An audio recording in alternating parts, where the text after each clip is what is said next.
English grammar না জেনেও কি ইংরেজি বলা যায়? আমার কাছে মনে হয় যে যায়।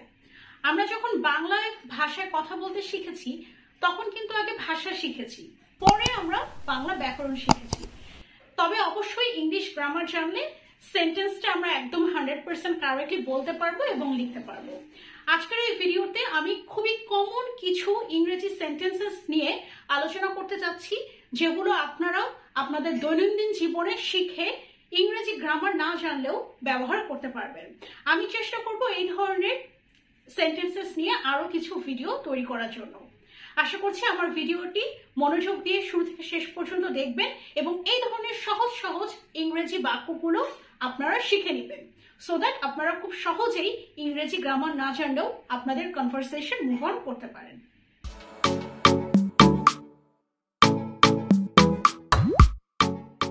So let's go to the board. Number 1 is, আপনি যদি একটু এদিকে নজর দেন, অনেক সময় কিন্তু এমন হয় যে আমরা কারো অ্যাটেনশন ড্র করতে চাই বা কাউকে আমরা কোনো কিছু জিজ্ঞেস করব, এই কারণে তাকে কি বলে আমরা সম্বোধন করতে পারি বা কি বলে আমাদের দিকে দৃষ্টি নিয়ে আসতে পারি। সো তখন কিন্তু আমরা বলতে পারি, may I have your attention please. May I have your attention please.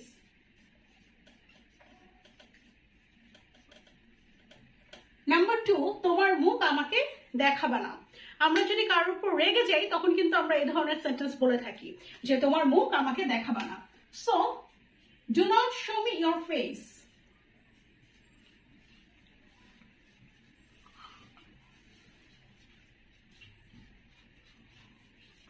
Number 3, কি দারুণ এক সংবাদ। আমরা যদি কোনো ভালো নিউজ শুনি তখন কিন্তু আমরা বলি, বা কি দারুণ একটা সংবাদ।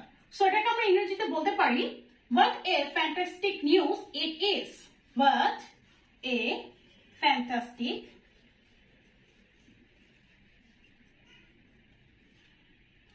news it is.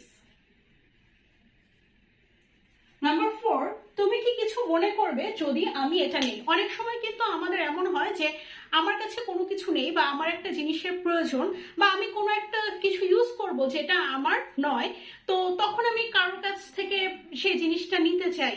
তো তখন আমি কি বলি যে তুমি কি কিছু মনে করবে যদি আমি এটা নেই, বা আপনি কি কিছু মনে করবেন যদি আমি এটা নেই। সো এটাকে আমি বলবো, would you mind if I take it?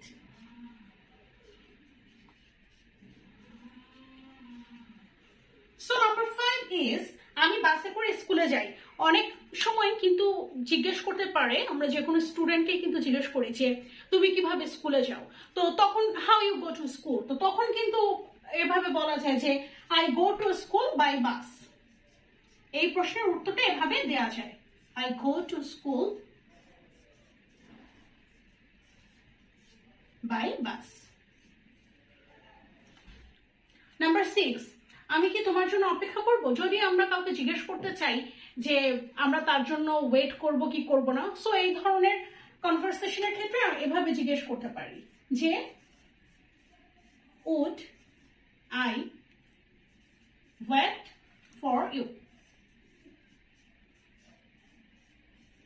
Number 7, আমি এটা খুঁজছি।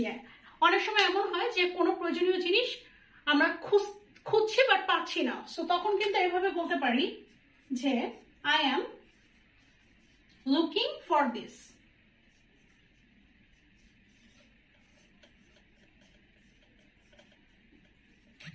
নাম্বার 8, তুমি এই বিষয়ে কথা বলবে না। এমন অনেক সময় অনেক ব্যাপার থাকে যেই ক্ষেত্রে আমাদের কারোর মতামতের প্রয়োজন হয় না, সো তখন আমরা বলবো this is none of your business.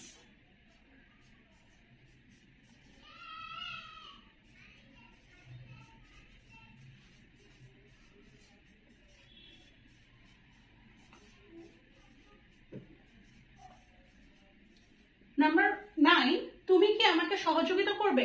অনেক ক্ষেত্রেই কিন্তু আমাদের অনেকের হেল্পের প্রয়োজন হতে পারে, সো সেই ক্ষেত্রে আমরা বলতে পারি would you kindly assist me.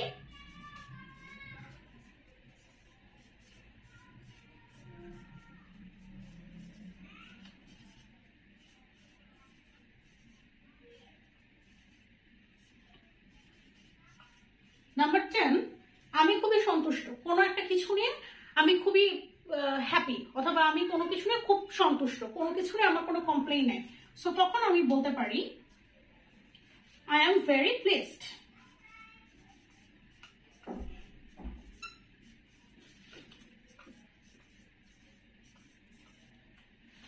Number 11, তুমি কি নিয়মিত ব্যায়াম করো? যদি আমরা কাউকে দেখি যে সে খুবই হেলদি এবং ফিজিক্যালি ফিট, তো প্রায় কিন্তু জিজ্ঞেস করি যে তুমি কি ব্যায়াম করো অথবা আপনি কি নিয়মিত ব্যায়াম করেন, তো তখন আমরা বলবো do you take exercise regularly.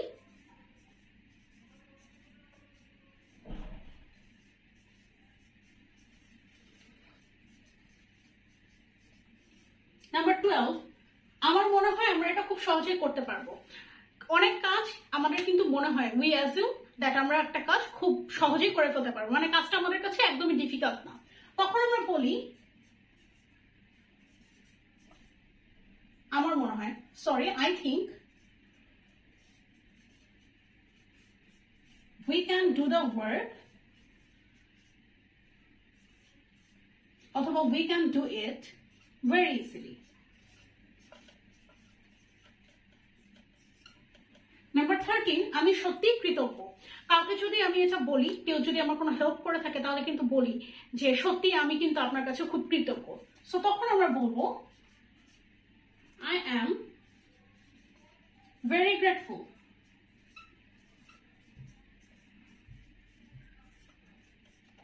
Number 14, আমি এটা করতে চাই না। অনেক কিছু এমন হয় বা অনেক কাজ এমন হয় কোনো না কোনো কারণে আমার করার ইচ্ছা করে না, সো তখন আমরা বলতে পারি যে আমি এটা করতে চাই না, I do not want to do it.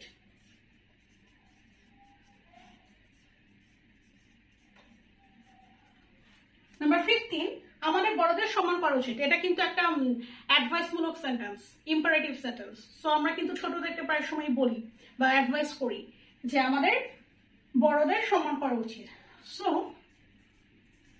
we should respect the elders. Number 16, আমার ওটা পছন্দ নয়। কোনো কিছু যদি আমাদের পছন্দ না হয়, এরকম কিন্তু সবসময় বা প্রায় হয়ে থাকে যে অনেক কিছু পছন্দ নাই হতে পারে, সো তখন আমরা বলবো I do not like that.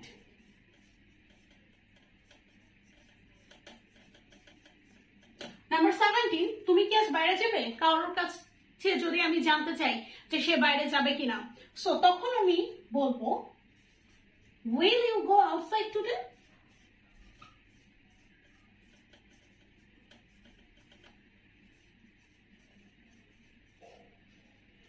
Number 18, আজকে খুব গরম পড়েছে।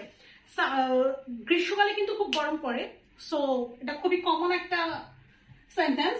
আজকে খুব গরম পড়েছে, it is very hot today.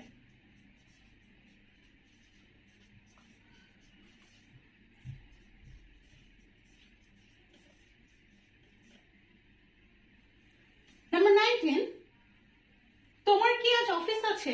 যদি কাউকে জিজ্ঞেস করি, তো তখন আমরা বলতে পারি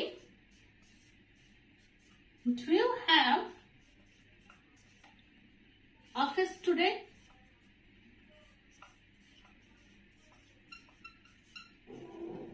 নাম্বার 20, আমার মন ভালো নেই।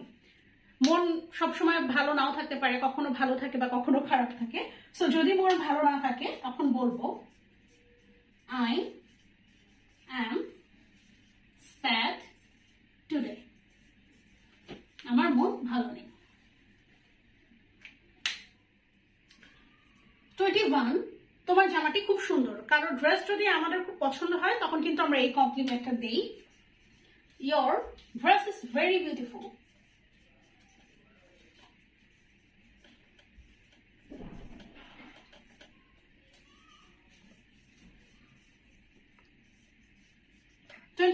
সেখানে যেও না। কোথাও যদি যেতে আমরা কাউকে নিষেধ করতে চাই, তখন আমরা বলি do not go there.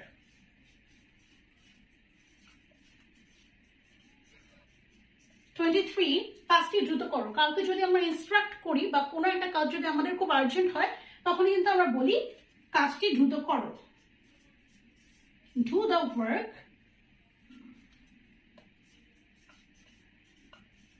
first.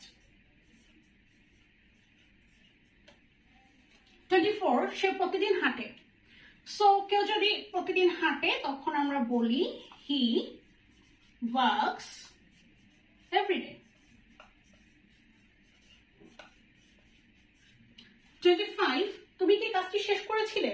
কাউকে আমি একটা কাজ দিয়েছিলাম, তো সে কাজটি শেষ করেছিল কিনা আমি যদি সেটা জানতে চাই তখন আমি বলবো তুমি কি কাজটি শেষ করেছিলে?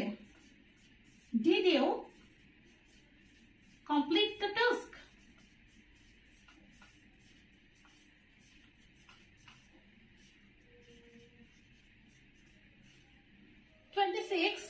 তারা কি আসবে না?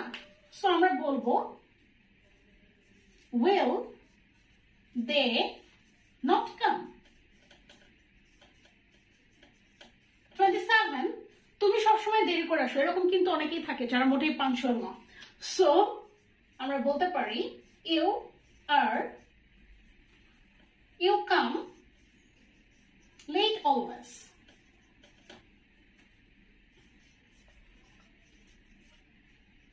আবার এটাও কিন্তু বলা যায় you are always late. ওকে 28 তুমি কি ছবি আঁকতে পারো? কেউ ড্রয়িং করতে পারে কিনা সেটা যদি আমরা জিজ্ঞেস করি, can you draw picture?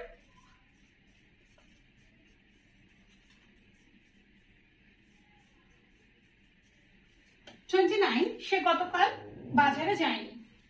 So he did not go to market yesterday.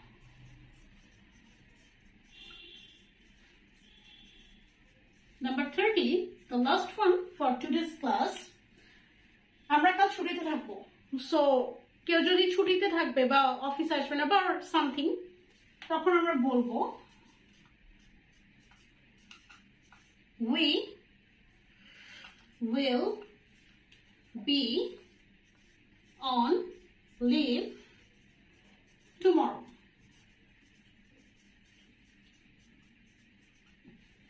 So আশা করছি ভিডিওটি আপনারা শুরু থেকে শেষ পর্যন্ত অনেক অনেক মনোযোগ দিয়ে দেখেছেন এবং এই ধরনের কমন সেন্টেন্সেস গুলো শিখে ফেলেছেন।